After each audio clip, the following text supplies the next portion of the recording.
करता हूँ आप सब खैरियत से होंगे और आप लोगों का अच्छा वीकेंड गुजरा होगा। ठीक है।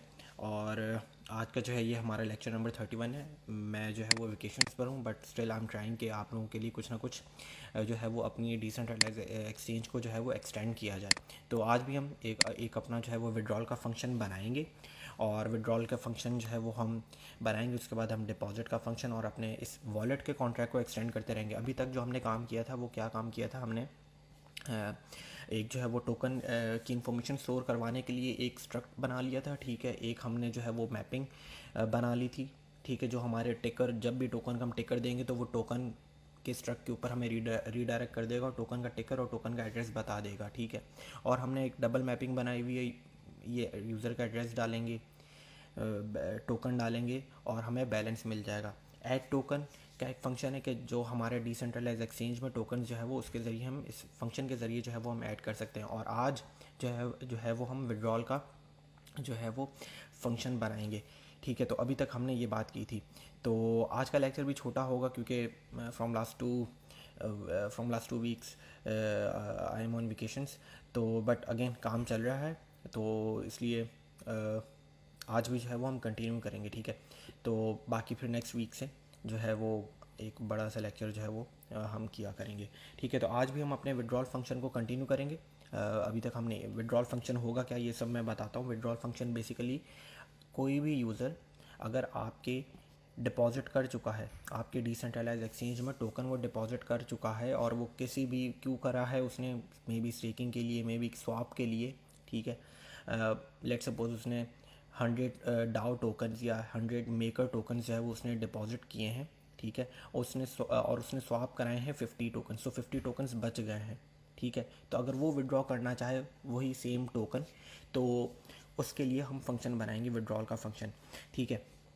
तो और भी बहुत सारी जो है वो हम मतलब अगर डिपॉज़िट कर दिया और कुछ अमाउंट बच गई है उसकी, ठीक है, फार्मिंग कर रहा है या वो स्टेकिंग कर रहा है वो, ठीक है, बहुत सी आपको मालूम है ऐसे ऑप्शंस हैं यूनिस्वैप पे भी, पैनकेक स्वैप पे भी। तो अगर वो अपने टोकन्स को विड्रॉ करना चाहे, रिमेनिंग अमाउंट को, या जितने उसने डाले 100 है, कल को वो दोबारा 100 के 100 टोटल निकालना चाहे, तो वो विड्रॉल का फंक्शन हम उसके लिए बनाएंगे। अच्छा, ये बात हो गई। अब विड्रॉल के फंक्शन बनाने के लिए मैंने बोला है कि आपको लास्ट टाइम भी एक छोटी सी बात हुई थी कि यूज़र के पास जो है ना, चाहे कोई भी टोकन हो, वो ERC20 टोकन है, लेट सपोज वो ऑब्वियसली वो ERC20 टोकन ही है, तो होगा ये कि ERC20 टोकन का एक ऑब्वियसली एक कॉन्ट्रैक्ट होगा। एक ERC20 टोकन का एक कॉन्ट्रैक्ट होगा, एक स्मार्ट कॉन्ट्रैक्ट होगा। ठीक है। जो हमने भी जो टोकन बनाया था वो एक स्मार्ट कॉन्ट्रैक्ट ही था। और हमने ERC20 बेसिकली एक स्टैंडर्ड है जिसमें एक स्टैंडर्ड को हमें फॉलो करना होता है। ठीक है। उसमें ट्रांसफ़र का फंक्शन होगा, उसमें ट्रांसफ़र फ्रॉम का फंक्शन होगा, उसमें अलाउंस का फंक्शन होगा। एक स्टैंडर्ड है बेसिकली। ठीक है। तो जब भी यूज़र भी विड्रॉल करना चाहेगा, ठीक है, तो हमें भी, मतलब जब भी यूज़र विड्रॉल करना चाहेगा तो हमारी जो टैक्स है वो एक एक्सटर्नल ERC20 के कॉन्ट्रैक्ट से कम्युनिकेट कर रही होगी।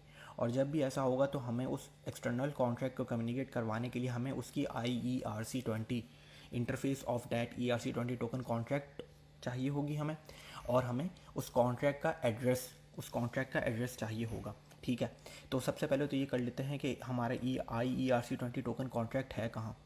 तो नोड मॉड्यूल्स ओपन जैपलिन, क्योंकि ओपन जैपलिन ही मैंने इसलिए इंस्टॉल किया था ताकि हमारे पास जो है वो हमें हमें बहुत सी चीज़ों में हेल्प करे। आई थिंक टोकन में ERC20 में IERC बिल्कुल ये रहा। तो सबसे पहले तो हम इंपोर्ट कर लेंगे इसको। ठीक है। इंपोर्ट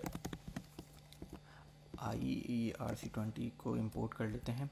और ये कहाँ है, पीछे जाएंगे, नोड मॉड्यूल्स। ठीक है। Node underscore modules.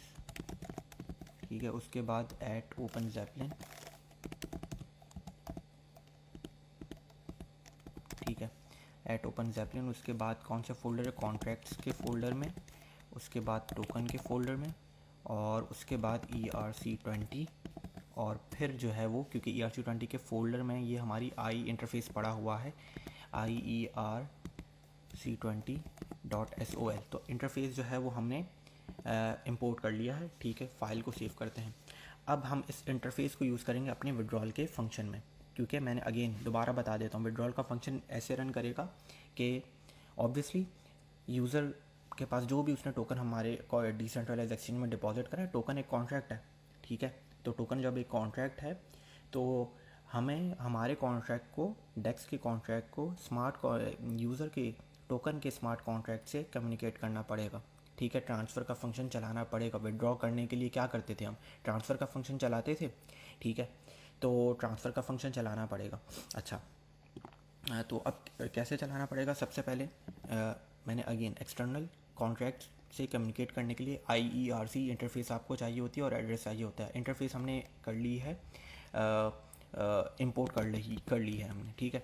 तो अब हम क्या करेंगे, इंटरफेस को कॉल करेंगे हम, ठीक है। अगेन अब पहली चीज़ तो हो गई, IERC20 भी लिखना पड़ेगा आपको यहाँ पे, ठीक है, IERC20, ताकि पता चल जाए कि किसकी इंटरफेस है।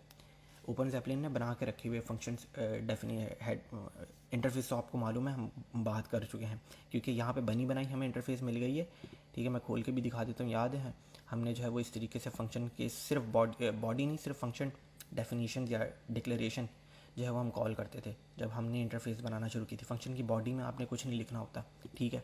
अच्छा, इंटरफेस IERC20 हमने कॉल की, और इंटरफेस को क्या चाहिए होता है, एड्रेस चाहिए होता है। अब एड्रेस आपको कहाँ से मिलेगा, आपको टोकन का एड्रेस बेसिकली चाहिए होगा। तो आपको करना क्या पड़ेगा, टोकन के एड्रेसेस कहाँ पर हैं, स्ट्रक्ट में है बेसिकली, ठीक है। तो स्ट्रक्ट में है, ओके।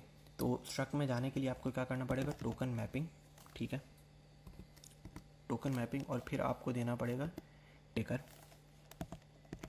ठीक है। क्योंकि टोकन मैपिंग क्या चीज़ है, आपने जो है वो एक टिकर बताया, ठीक है। टिकर से वो आपको ले जाएगा स्ट्रक्ट में, और स्ट्रक्ट में जो है वो टोकन का एड्रेस मालूम है, ठीक है। तो आपने क्या क्या लिख देना है, टोकन एड्रेस, चलेगा, आपको मिल गया टोकन का। इंटरफेस को क्या चाहिए होता है, टोकन का एड्रेस चाहिए होता है। टोकन का जब एड्रेस मिल गया, तो अब आपने विड्रॉ करने के लिए कौन सा फंक्शन चला देना है, ट्रांसफ़र का फंक्शन चला देना है, ठीक है।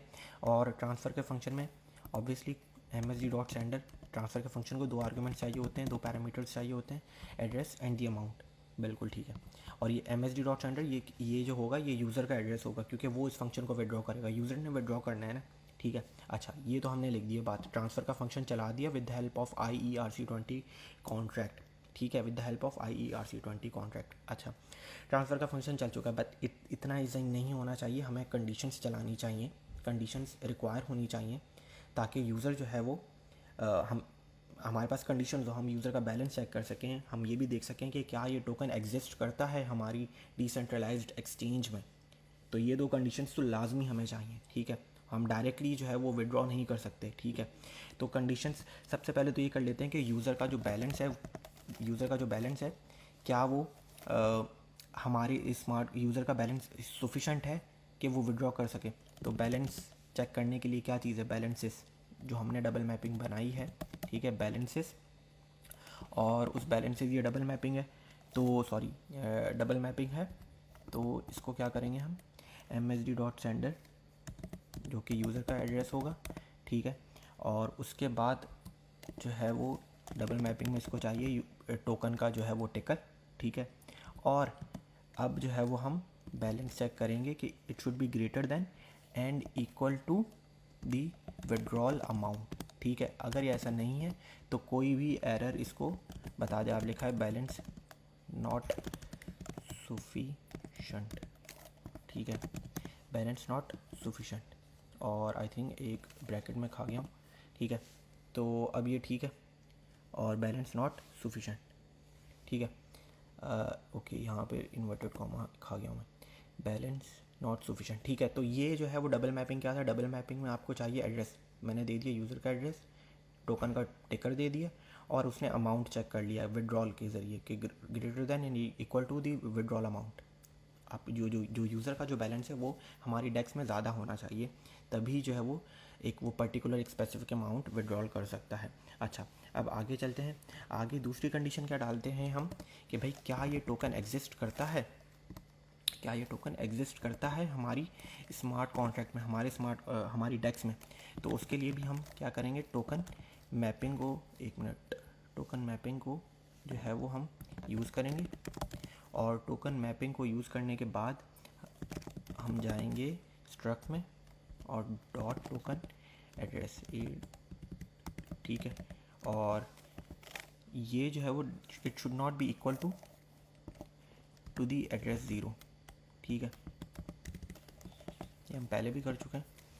तो ये चीज़ है कि जो टोकन मैपिंग क्या चीज़ है, टोकन मैपिंग में आप जो है वो एक टिकर देते हैं और वो टिकर आपको एक स्ट्रक पर रीडायरेक्ट कर देता है, ठीक है।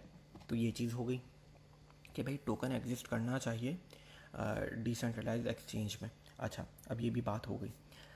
अब हमने दोनों कंडीशंस लगा दी। पहले तो टोकन एग्जिस्ट करना चाहिए, सेकंड कंडीशन ये कि टोकन का जो यूज़र का जो बैलेंस है, यूज़र का जो इस टोकन का जो बैलेंस है वो ग्रेटर देन होना चाहिए विड्रॉल अमाउंट। और फिर हमने जो है वो ट्रांसफ़र कर दिया। अब जब हमने ट्रांसफ़र कर दिया तो ट्रांसफ़र करने के बाद ये चीज़ भी होनी चाहिए कि बैलेंस अपडेट हो जाना चाहिए यूज़र का। लेट सपोज़ यूज़र ने 100 टोकन जो है वो डिपॉजिट कराएं, कोई भी एक टोकन है, मेकर एक टोकन है लेट सपोज़, तो मेकर टोकन के 100 टोकन जो है वो उसने डिपॉजिट कराए, उसने 70 विड्रॉ करा लिए, ठीक है। यहाँ पे उसने अमाउंट में 70 लिखा तो 70 विड्रॉ हो गए। अब पीछे जो है वो 30 बचे हैं, हमें मालूम है, बट हमें स्मार्ट कॉन्ट्रैक्ट और या हमें अपनी डिसेंट्रलाइज एक्सचेंज का बैलेंस भी अपडेट कराना पड़ेगा, ठीक है। 70 तो उसने विड्रॉ करा लिए, 30 बाकी हैं, तो वो कैसे जो है वो हम अपडेट कराएंगे। उसके लिए अगेन हम बैलेंसेस msd.sender यहाँ से कॉपी कर लेते हैं आई थिंक, क्योंकि बैलेंस जो है वो हमें अपडेट कराना है। तो बैलेंस, ठीक है, हम दोबारा अपनी डबल मैपिंग पे जाएंगे और फिर जो है वो हम बैलेंस msd.sender, दोबारा से मैंने इसको कॉल किया और मैं यहाँ पे सब क्या चीज़ है ये, मैं यहाँ पे सेफ मैथ की लाइब्रेरी को यूज़ कर रहा हूँ और उसके एक फंक्शन है सब को यूज़ कर रहा हूँ, ठीक है। क्यों यहाँ पे मैं सेफ मैथ की लाइब्रेरी यूज़ करना चाहता हूँ, क्योंकि मुझे ओवरफ्लो अंडरफ्लो की कंडीशंस से बचना है। ऐसे एरर्स आ जाते हैं, ऐसे बग्स आते हैं, ठीक है। तो मुझे ये सब चीज़ें जो है वो ये एरर क्यों आया है, चलें देख लेता हूँ, ठीक है। तो आई थिंक ये एरर इसी वजह से आया क्योंकि मैंने अभी जो है वो इंपोर्ट नहीं किए बैलेंस msd.sender। चले ठीक है, मैं देख लेता हूँ। तो हम यहाँ पे सेफ मैथ की लाइब्रेरी को यूज़ करेंगे, ठीक है, सेफ मैथ की लाइब्रेरी को यूज़ करेंगे। तो ये हमारा विड्रॉल फंक्शन, हम इसे बना रहे हैं और हम इसे एक्सटेंड करते जाएंगे, ठीक है। तो अच्छा जी, ओके, अब आगे ये चलते हैं कि विड्रॉल का फंक्शन जो है वो हमने 4 अभी लाइन ऑफ कोड लिखे हैं। विड्रॉल के फंक्शन को अभी यहीं पर रोकते हैं और अब हम जो है वो बात कर लेते हैं लास्ट लेक्चर पे। जो है वो मैं देख रहा था, मुझे लास्ट लेक्चर मिल नहीं रहा है, लेक्चर नंबर 30, ताकि मैं कमेंट कर सकूं आप लोगों के पिछले लेक्चर के ऊपर। लेक्चर 30 जो है वो अगर मिल जाए तो बहुत अच्छी बात है, ताकि मैं कमेंट्स कर सकूं। आई डोंट नो क्या हो गया, लेक्चर नंबर 27 है या किसी ने अपलोड नहीं किया है गाइड्स में, कि आई थिंक, क्योंकि गाइड्स में मुझे तो नज़र नहीं आ रहा।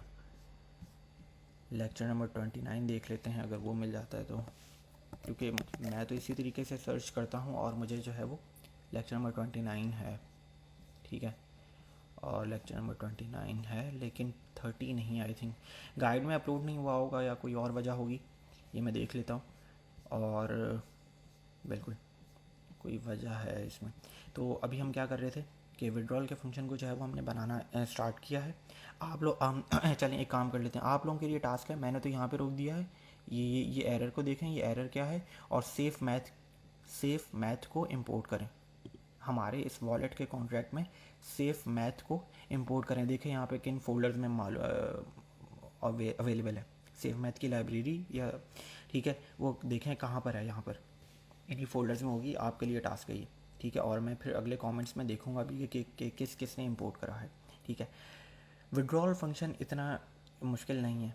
बात होगी डिपॉजिट के फंक्शन के ऊपर, ट्रांसफ़र फ्रॉम का जब हम फंक्शन चलाएंगे। यहाँ पे तो हमने विड्रॉल में ट्रांसफ़र का फंक्शन चलाया है, डिपॉजिट के फंक्शन में हम ट्रांसफ़र फ्रॉम का फंक्शन चलाएंगे और फिर उसमें अलाउंसेस अप्रूवल्स की बात आ जाती है। तो मैं वो बहुत देर से उसके ऊपर बात करना चाह रहा हूँ, ठीक है, ट्रांसफ़र फ्रॉम के ऊपर, क्योंकि वो नई चीज़ होगी आपके लिए और बहुत इंपॉर्टेंट चीज़ है सॉलिडिटी डेवलपमेंट में, ब्लॉकचेन डेवलपमेंट में, डेप्स डेवलपमेंट में, ठीक है। तो डिपॉजिट के फंक्शन में हम ट्रांसफ़र फॉर्म के ऊपर बात करेंगे और बहुत इंपॉर्टेंट चीज़ है। अच्छा, अगर मुझे आई थिंक मिल तो नहीं रहा, अगर तला तुम ये मेरा लेक्चर देख रहे हो तो मुझे लेक्चर नंबर 30 का लिंक सेंड कर दो, ठीक है, ताकि मैं नेक्स्ट टाइम में या कहीं मुझे अभी टाइम मिले तो मैं थोड़ी देर में उसके ऊपर भी कमेंट्स के ऊपर भी एक छोटी सी वीडियो बना दूँ, ठीक है। तो चलें इस लेक्चर को यहीं पे ख़त्म करते हैं। यहाँ से जो है वो हम स्टार्ट करेंगे विड्रॉल फंक्शन को और फिर हम आगे जाएंगे डिपॉजिट के ऊपर। ख्याल रखें अपना, अल्लाह हाफ़िज़।